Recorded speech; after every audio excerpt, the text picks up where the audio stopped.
Good evening, everyone. It's now 7 o'clock. We're going to start our city council meeting. Welcome to council, staff, and visitors. We appreciate being here.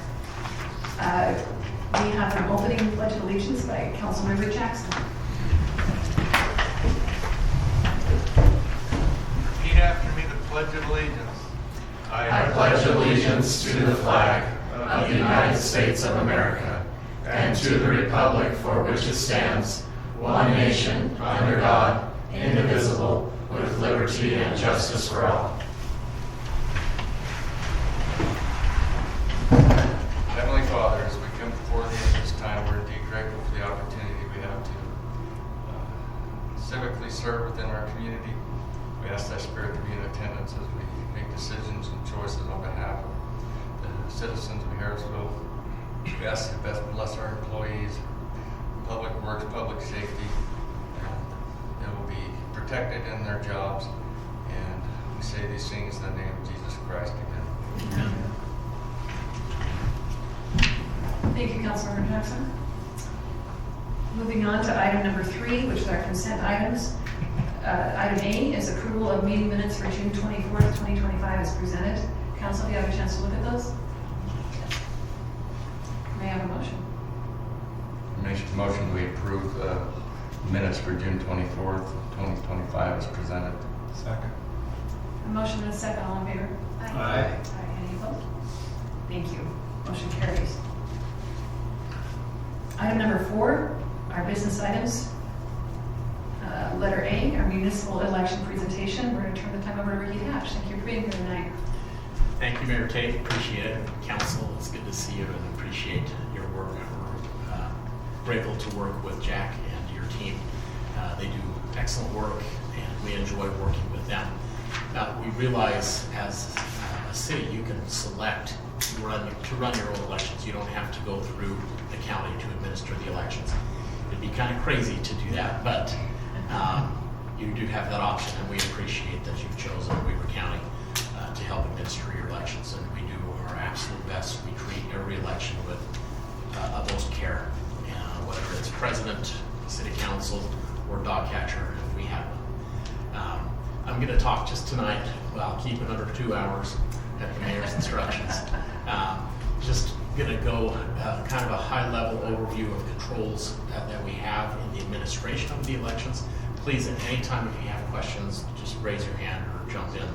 I'm happy to talk about those.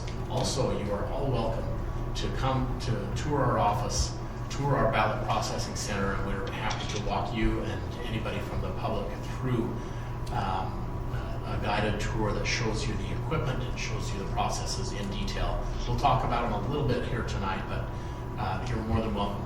We welcome scout troops, church groups, family groups, homeschool groups, school groups, any civic organization, or even just a family that's interested. We love showing what we do, and hardly anybody ever comes. You're certainly invited. Lastly, we are doing a logic and accuracy test. This is where we test the equipment that scans the ballots and converts them and tabulates them. We test these before every election. It's in a publicly noticed meeting, open to the public. That is next week, the 15th at 11 a.m. And no one ever comes to those either. And we love to have people come. So please, if you can make it, it takes half an hour, and you can actually see. We'll run about 4,000 ballots through the equipment to make sure, and then we, just for fun, we make a couple of random ballots and toss those in. It's not just for fun; it's to make sure that the equipment isn't kind of pre-programmed to come up with a certain result. So that's something that we do every election. We do something very similar at the end of each election, which I'll talk about later tonight. So let's go to the next slide and talk about citizen involvement. Go ahead and move forward again. Voter participation in Utah dropped significantly up through 2012, 2011. In fact, in 2011, one person's vote counted for 50 people who either can't vote because they weren't 18 or who chose not to. And so it had dropped quite a bit. On the next slide, though, you'll see that in the primary elections, in the general and even year elections, primary elections since 2014 have increased, the turnout has increased dramatically. The G's, the letter G that you see in each peak, that means that there was a gubernatorial primary that year. Next slide talks about the general elections. Again, this is in even years, and the P stands for presidential. Those always are the highest turnout elections that we see. But you can again see in 2014, starting in 2014, is a significant increase in turnout. Next slide. Municipal turnouts, this is Weber County wide. Again, you look between 2013 and 2015, you see another increase. On the next slide, you'll see all three of these graphs superimposed with a common line where the rapid increase happens. And that is the result of the next, go ahead and click, that we began in 2015 starting to mail voters every active registered voter ballot. That is the number one cause of increase from turnout for these elections. This isn't a commercial for vote by mail, it's just showed the impact of doing that. Okay, next slide. We're going to talk tonight about election integrity. There are 4 pillars. These are the 4 pillars.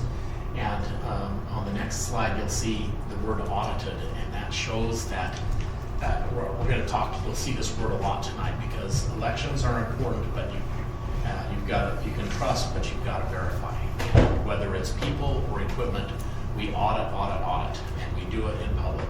We want people to understand that we're checking the systems. On the next slide, you'll see the first pillar deals with voter records. There is a separation of powers that is done with the voter registration database. The Lieutenant Governor's office is required by law to house that database and to oversee the actual functioning of the database. However, they are not allowed to enter any data. That belongs to the clerks. So the county clerks are the ones who update the voter rolls and maintain those. Lieutenant Governor's office does audit. They perform audits every quarter in every county for the records. And they take a sample. We don't know when they're auditing or who they're auditing, but they send us results every quarter to let the counties know where there can be improvements or if they found any errors. Okay, next slide. For voter verification, in order for us to register you to vote, we have to have your state ID, either driver's license or state ID, or the last 4 of your social security number. And we verify that through the driver's license division or through the social security administration. If we can't verify that, we don't register you. You won't get a ballot. You won't be able to vote until you provide some evidence of that documentation. On the next slide, we maintain the voter records. We check for duplicate registrations. We check for deceased voters. We do this in various different methods. We get automated updates from the driver's license division. We run our voter rolls through the National Change of Address list at least twice a year. That's now required by law, but we've been doing it for years. And when we mail out ballots, a certain percentage of those come back to us, and that helps us identify people who moved who didn't get caught through any of those other checks. In 2013, we ran our very first vote by mail election. That was a library bond, if you remember way back then. And we mailed out probably about 90,000 ballots, and 20% of them, 18,000 of them were returned to us as undeliverable. Our voter rolls were not particularly clean in 2013. Contrast that with 2024. Last year in November, we mailed out about 135,000 ballots, and 1.9% of those came back as undeliverable. So we've worked really hard to clean our voter rolls. They're the cleanest they've been in Utah ever since we started. Okay, next slide. This is also audited. Our voter registration database is audited by the Lieutenant Governor's office, like I had mentioned. Next, let's talk about ballot envelope and security. On the next slide, you'll see that every envelope remains sealed.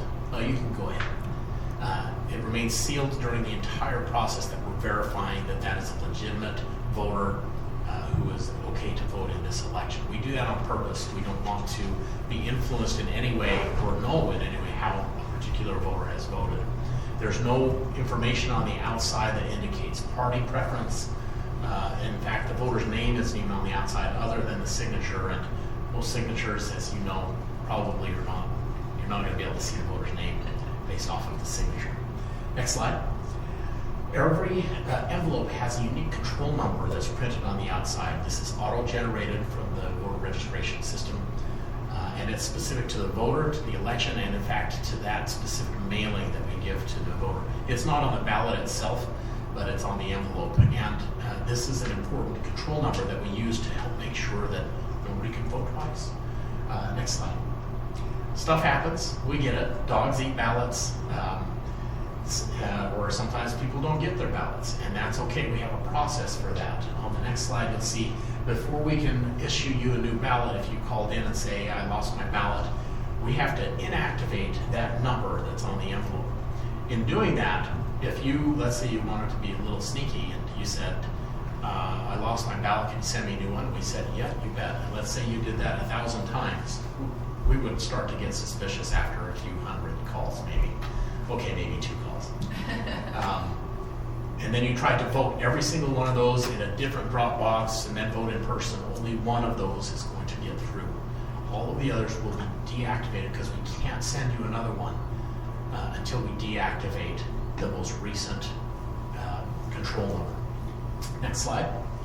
This is our equipment.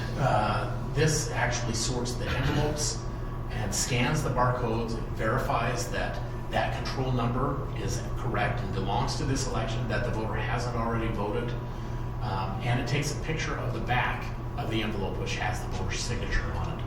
Next slide. Then we go into our signature verification. Every envelope can be, it's compared to up to 5 signatures that we have on file for each voter. If it's challenged, then it goes through additional levels of review. And the final level is done by a full-time election staff who've been trained. Well, everybody who reviewed signatures has been trained every year in forensic signature comparison training. It's required. We have additional training for the staff who do the final level review. And if they don't, go ahead and click next. This is audited as well. We have a mandatory audit process of every batch. Before that batch is accepted, it has been audited to make sure that there's no one signature reviewer who maybe is extra lenient or extra rigid. We keep statistics, real-time statistics on each signature reviewer, and we look at those, and if they need, it shows us if they need additional training or if we need to assign them to another task. Okay, next slide. For a chain of custody, as ballots go through the process, they're grouped in batches with a batch control number and an audit card that remains with the ballots throughout the life of their processing. Anytime a poll worker, and there's always 2 poll workers present by law and by best practice, anytime a poll worker or a worker touches or moves or does something with the ballot, they initial that reconciliation card or that audit card. So we know who has touched and performed which tasks on each ballot. We conduct reconciliations throughout the process with control points to verify totals, and if we're off even by 1, we processed 85,000 ballots last November, and if we were off by a single ballot, we stop all processing and we focus on that batch and identify where the discrepancy is before we move on. Next slide. This is our ballot scanner. This is what we'll be testing next week. ES&S is the largest provider of elections equipment in the country. They're based in Omaha, and they're a fantastic partner. We've been with them since 2017, 2018 we've had the equipment. On the next slide, it talks about some of the security measures surrounding this equipment. They're certified, which is a 6 to 18 month certification process done by a federal agency, bipartisan, set up by Congress. They are never networked or connected to the internet. They don't have modem or Wi-Fi or Bluetooth. We have audited this. We brought in experts. The legislature brought in experts, white hat hackers who came in and went to town on our equipment. We were there, of course, because we have to make sure the equipment stays secure, but they could not find a way to access that. Even with physical access, they couldn't get into the equipment. We use security seals on any entry point into the system. Those seals numbers are logged, they're tamper-proof, and we check those before we process any ballots on any given day. We conduct what's called hash audits.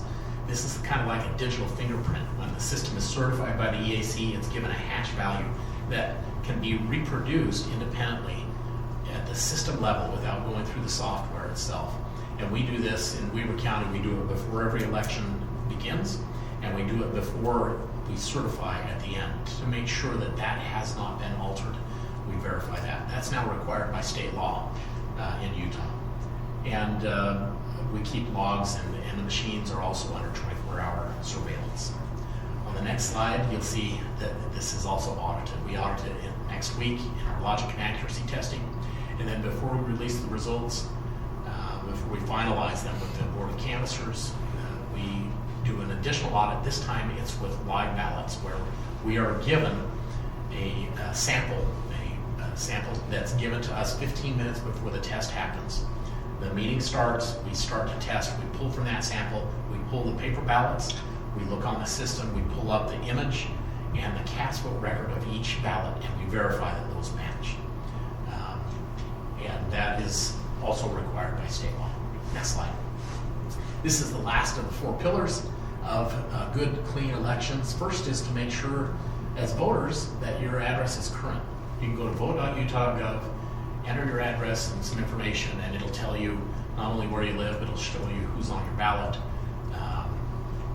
That is an excellent way just to make sure that your address is correct.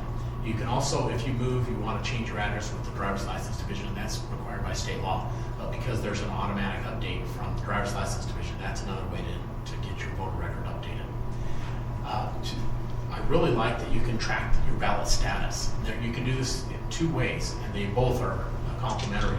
The first one is to sign up with the U.S. Postal Service for informed delivery. And this is just a cool thing just in general, not even necessarily just elections. You'll receive an email every morning that tells you what mail pieces you're going to be receiving, and actually has a scanned image of the front of that mail piece. It's a pretty cool free service that the Postal Service provides. The second thing is called ballot tracks, and that is you have to sign up for that each election, and when you sign up for that, you'll receive a notification when your ballot is mailed, when it's received back by to our elections office, and lastly when it's counted. And that notification can come as you wish, by text, by email, or by phone, or all 3. So it's a great service that can help you make sure that your ballot was counted. And then if you get a ballot at your house that is for somebody who no longer lives there, or you don't know who it is or anything like that, just give our office a call. It's rare, but it does happen, and then we can get that fixed. Okay, next slide. I've talked a lot about this. We audit signatures, we audit equipment, we audit people, and we do this in full view of the public, both before, during, and after the election. Next slide. Oh, this is the exciting part. New laws. So there was a big elections bill. There's always a big elections bill passed every session. It's fun. But this year they passed a really big one, and it has some really fundamental changes to elections. The first is ballots must be received now by 8 p.m. on election night, either in our possession or in a secure, sealed drop box. Now, this is different because in the past, if you mailed it before election day, even if we received it up to 13 days after election day, as long as it was postmarked before election day, we could count it. That's no longer the case. It's a ballot in Utah is now a ballot in hand state. And so that's something that you'll want to keep in mind. Next, please. This is kind of a big grid, and we'll talk about most of these changes won't happen until 2029. So on the voter's choice side, what happens between now and 2029, every voter, active registered voter who qualifies for the election, will still be mailed a ballot. You will be given a question anytime you change your voter registration, anytime you update your driver's license, or if you vote in person. We're now required by law to ask you, would you like to receive your ballot by mail, or would you like to vote in person? No matter what you say for the next 3.5 years, nothing will change. You'll still receive it in the mail. After 2029, however, if you haven't made that choice, we will no longer be sending you a ballot. And voters now have to re-choose that at least once every 8 years. That's every time you have to renew your driver's license. And also, if a voter does not vote in 2 consecutive even-year general elections, that's 26 and 28 in November, we will stop mailing you a ballot as well. And it's all required by state law. And that's starting in 2029. On the ID versus signature, this is another big change. Before 2029, and you'll see our new envelope in just a minute, you'll be asked but not required to include the last 4 digits of your social security number or your driver's license number. And if you don't have those for right now before 2029, we'll validate based off of your signature. After 2029, it flips, and we will no longer validate signatures. We will just validate the numbers. And if the voter doesn't provide the number on the back of the envelope, they have to include a document, photocopy of your driver's license or something like that in order for us to count the ballot. I'm not the biggest fan of this. I think, frankly, it's a lot easier to get somebody's last 4 in your household than it is to forge their signature. But we're going to work with the state to see if we can make this a little bit more robust. And we'll see how that goes. Okay, next slide. We're almost done. This is what your new back of your envelope will look like. You see now you have 4 digits. For right now, those are not required. So if you don't put those on, that's totally fine. You still have to sign it. But that's what it's going to look like. You'll be getting these ballots shortly, either right before or right after the 24th of July. Next slide. I think that's it. If you have questions, please go to weaverelections.gov or vote.utah.gov. Those are the official sources. If you see something that's funky, doesn't make sense, don't hesitate to call us, email us, call me. Happy to answer any questions that anybody has. And if you go to the next slide, it has our email address and phone number that you can call. And that concludes my 10-minute, but it's really 15-minute presentation. Thank you, appreciate it. Council, do you have any questions for you? I think it was a thorough presentation. I appreciate you bringing that to us. Great, thank you so much. Yes, Appreciate your service. I think I can forge my husband's signature just as well as I can. You shouldn't say that. For a second. Hypothetically. Yes. Hypothetically. See you later. All right. Item B, this is a discussion, possible action to adopt Lynn Irrigation Company Agreement. Turn the time over to Jennie again. Thank you, Mayor. Good evening, Council. This is the same agreement we adopted as the 4 Mile Board, just with the correction or update for the legal language if we were to transfer those shares to another property within the district. So again, this is related to the Harrisville Fields project. This is allowing transfer of Lynn Irrigation water shares from the developer into the city's name to provide secondary water service to that project. Thank you. Council, any follow-up questions? All right, may I have a motion? I'll make a motion to adopt ordinance 565, amending the MDA or the master development. Wait. I'm at the one down. Yes. I'll make a motion to adopt the Lynn Irrigation Company Agreement. Second. All right, motion and a second. This is a roll call. Councilmember Jackson? Yes. Councilmember Weiss? Yes. Councilmember Christensen? Yes. Councilmember Fawcett? Yes. Thank you. Motion carries. I was just trying to improve the meeting. I appreciate that. We got to take a little time. Item C, discussion possible action to adopt Ordinance 565, which is amending the MDA for Dixon Creek Subdivision. Jennie Knight. Thank you, Mayor. This item is specifically related to the Dixon Creek project, which is over on Washington Boulevard. You can see that project now as the townhomes are being built. In fact, they're having some type of an open house this weekend to advertise those units that are for sale. This amendment includes transferring ownership, if I can find the right slide, I was trying to pull up the map, transferring ownership of the park portion to the city from the developer. They're not quite ready to file a plat showing all of the roadway and the commercial parcels, but they're anxious to get the park portion transferred into the city's name. So as Brody and I worked with the developer, they have proposed this new amendment. It includes the legal description of the park, and this is a rough map of the area that they are dedicating to the city. The amendment includes timelines that they are to meet to provide access to the property.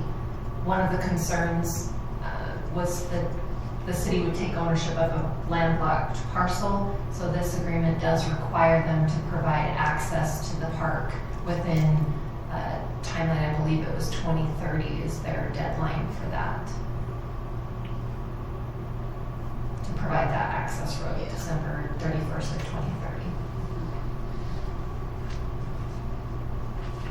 Thank you. Council, you have questions?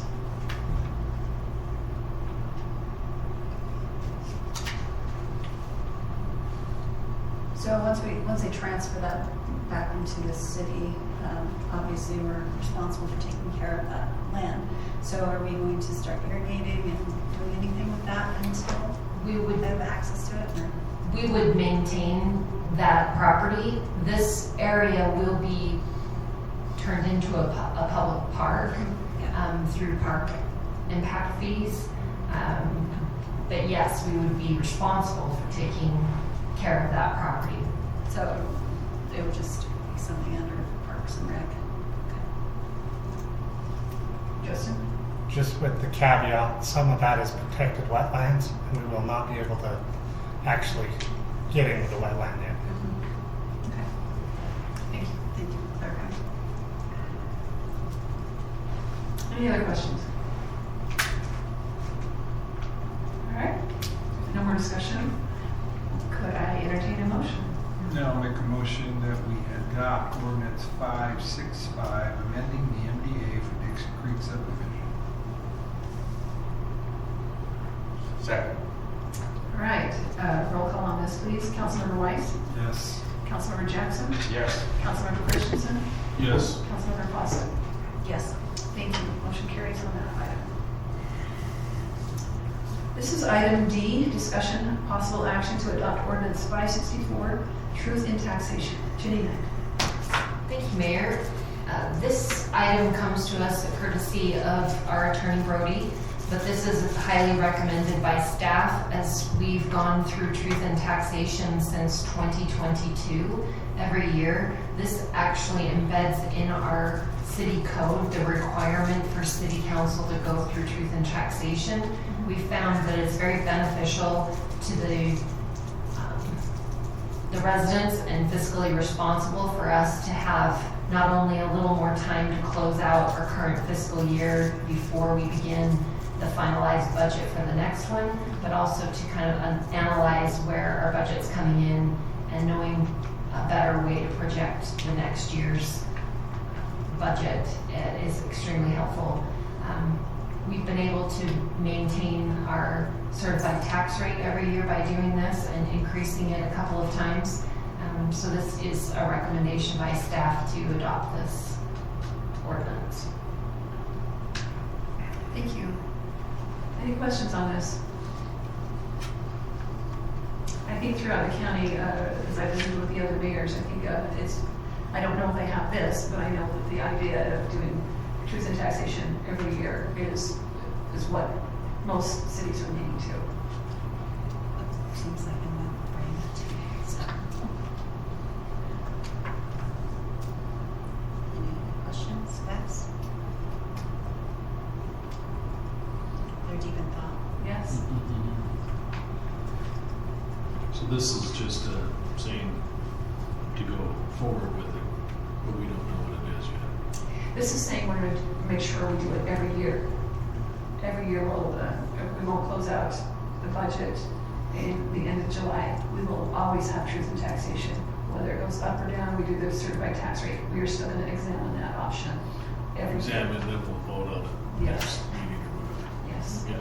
And that's a good point, because for this ordinance to be lawful, you mandate an increase or decrease for future councils.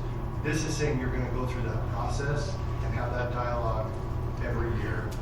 I mean, the tax rate can stay the same, it can go lower, it can go higher, that's for the council at that time. But this just puts in our code essentially a requirement and part of the budget process for staff to go through that process. Thank you. Yep.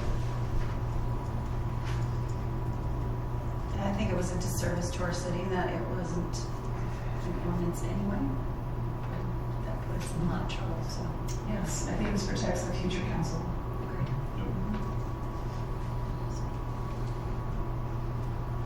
Any more questions?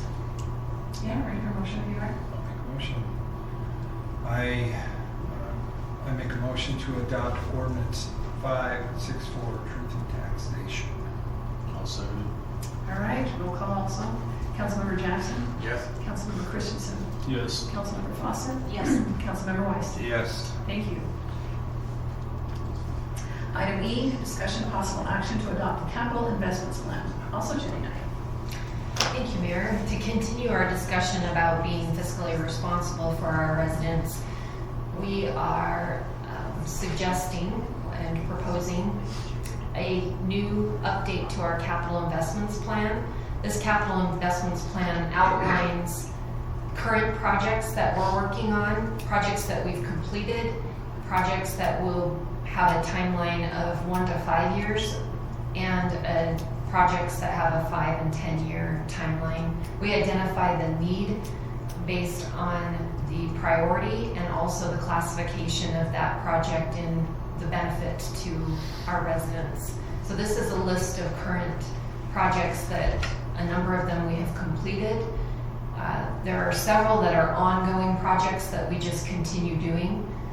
And there are a couple of in-progress projects listed for our pending projects. And then we, as staff, have worked probably over the course of the last year to identify new needs and priority projects. And we have put long-term projects on there as well. So these are staff suggestions. If you have other items that are a priority for the city to identify, what this looks like with financial responsibility to the residents is anything used as the fund balance at the end of a fiscal year can be transferred into the capital projects fund and then used to facilitate these projects.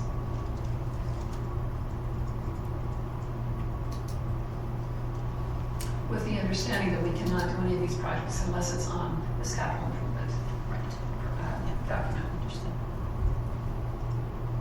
Just looking over the priority ranking here.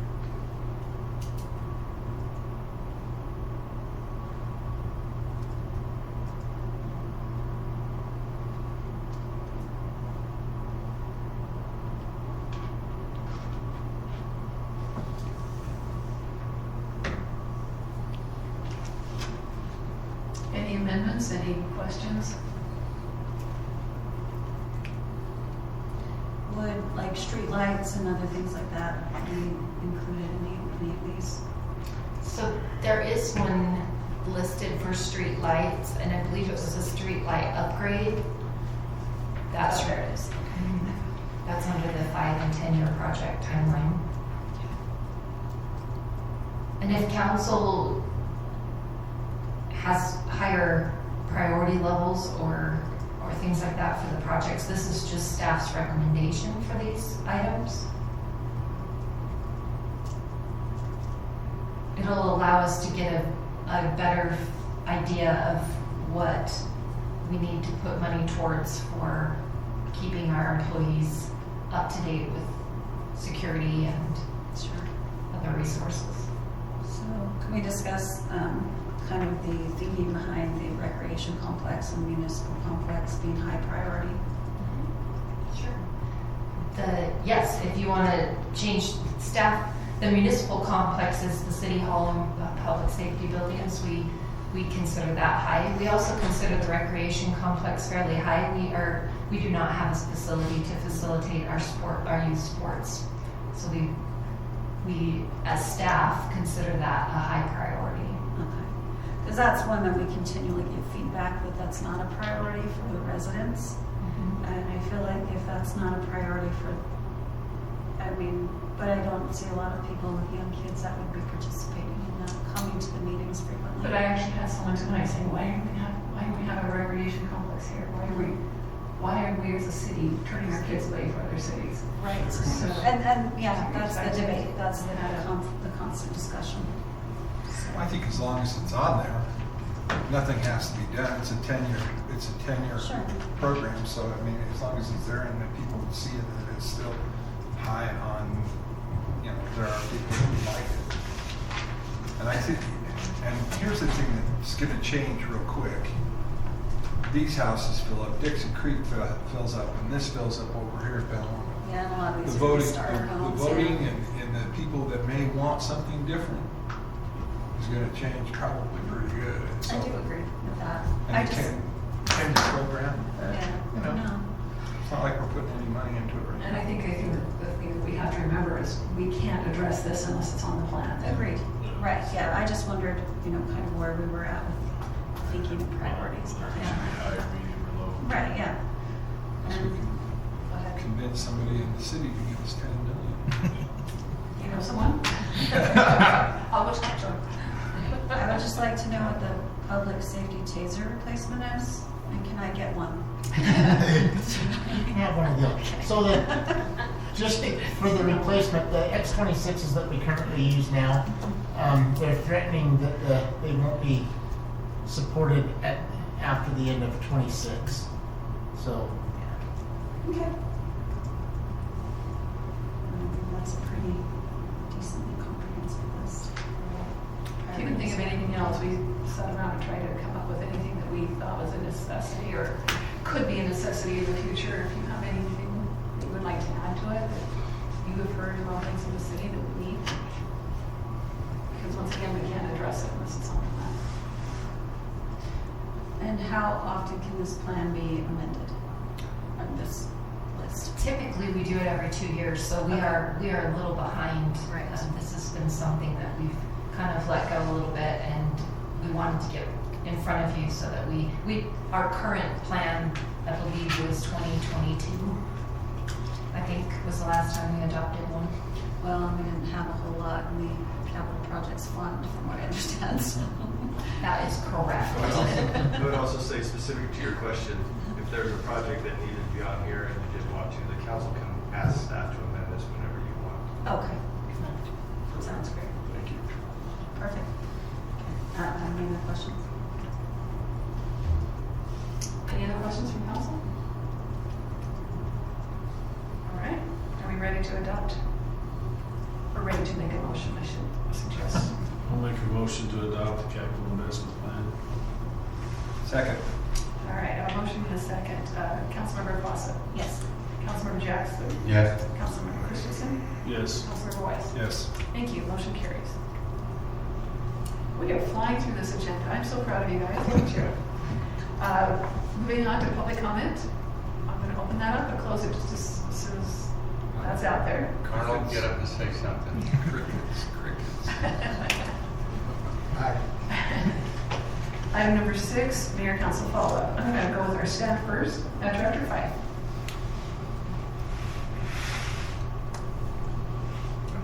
That's working.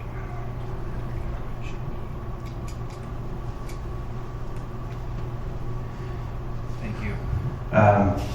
So we had our first 2 moving the parks a couple weeks ago. Those who attended had a good time. I think it went really well. We've got a few projects going on in the parks right now. Doing some zero-scaping, replacing some trees that were infested with bugs and not doing very well. So we've got those going on. Girls basketball's coming up with registrations. So we're still having the rec and moving forward and doing well. Thank you. Director Schlissel.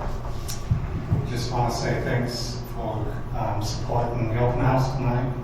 And if there's anybody that didn't make it that wants to come do a talk, just get with me and I can take you to the public works building. Development. That's all I can say. We are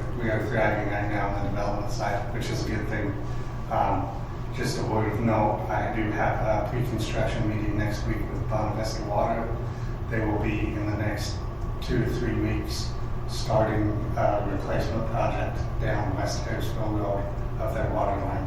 So from 89 to the tracks.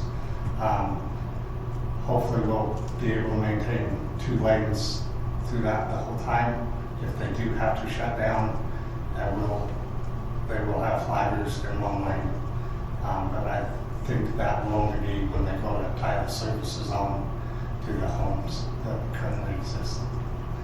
So that could be a month or 2 down the road.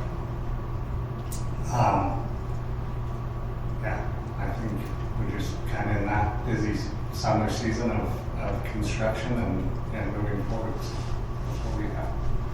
Thank you. Chief Wilson. We got our new virtual training order, thank you. And we are headed out next week to train on how to use it. It should be here hopefully in the next month. So What's that called again? What'd you say? the virtual trainer, Virtual trainer. the brand is TI training, but yeah, Okay. hopefully it's here and up and running in the next month and a half. Okay. Thank you. City Administrator Knight. The one thing I had in mind to maybe just get on your radar, I met with the developer last week. They're coming to the close, it's the Copperwoods project, they're coming to a close of the residential portion of their project. They're in the same situation as most of our mixed-use projects with their commercial element. So I just wanted to get your thoughts, kind of start there. They may come and ask for an amendment. They've been in talks with some retail style commercial property owners that are interested in that location, but they are under a timeline to get the commercial built to get occupancy on their remaining units. So they were saying if they're going to maintain that timeline, they'll likely build a shell. Based on our Ben Lomond conversation that we had when we amended that, I just wanted to get that on your radar. We're not asking for obviously anything tonight. I just wanted you to be thinking about what your thoughts might be if they come and ask for an extension or a different timeline on their commercial development to get a better, more viable option there. That's obviously up to you. The other thing I have is our moderate income housing report is due on August 1st. So I've been compiling that. I'll schedule an appointment next week to meet with the facilitator of that to try to go over that before we submit it to get feedback. If there is anything that we need to modify or change that we can before, but it is looking like we're wrapping up some of the loose ends of the strategies that we've adopted for the first 5 years, and we'll need to take a good hard look at that next year, unless the state makes some additional changes. Very Thank you. Appreciate all the hard work that goes into that. I would never want to have to do that, so thank you. Okay, council follow-up next. I was just gonna ask Jenny, is the number 5,000 for cities that doesn't apply to 5,000 or less? Yes. I understand. My understanding is the population of less than 5,000 are not required to do the moderate income housing reports. So I've been telling folks, but I want to make sure I got it right. Good. Have anything else? All right, thank you. Karen? Have we gotten the certified tax rate in the past? I can't remember. Yes, we have, and Jill actually has a presentation. She's happy to let you know what that is, a preview of that for our Truth in Taxation will be our next meeting. We'll hold a public hearing for that, and we'll do a full presentation for the public, but Okay. if you want Jill to give you those numbers, she's got them. Yeah, if you don't mind. If we were to maintain for an average home, the value of the home at $425,000, it would be an increase of $6.55. So their total for a resident would pay $365.12. And that's if we maintain. The commercial would increase $11.90, which would bring the income for the property tax up $1,073,737, which is a $44,957 increase. And that's, part of it is because of all the homes that are built. If we were to not make any change and keep the increase, or keep the amount that we received for property tax from last budget, they would still pay the $358.87. But we will be giving another option, meet in the middle. The increase would be $3.27 for residential, $5.95 for commercial, which the increase would still give us $22,479 a month. And what is the actual number for this? The actual rate, if and we then- were to maintain, I'd have to get the percentage, it's about, I have the rate, which is 0.001562. That's the actual rate. It's also going to have to depend on all these other entities that are doing truth in taxation as well. Okay. Thank you, Jill. Anything more, Karen? Nope, that was all. Thank you. Blair? I don't have anything else. All right, Steve? Yeah, just for Brian, I went up to Pleasant View Fireworks, and I probably got 50, 75 questions and comments, and they were like, so you guys are still doing your October fireworks show, right? I said, as far as I know, yes. They said, good, because this stinks. We have to wait until 9:30, 10 o'clock at night. We like yours. And I said, I'll ask, make sure that we're doing it. So we're still on board. They are ordered and paid for. Good. Well, we have about a 10 to 15 minute show. 15, 17. Okay, thank you. Anything else? That's it. All right. Well, I want to reach out again and thank you all for your support to get our public works building to where it is. We had that open house tonight. It was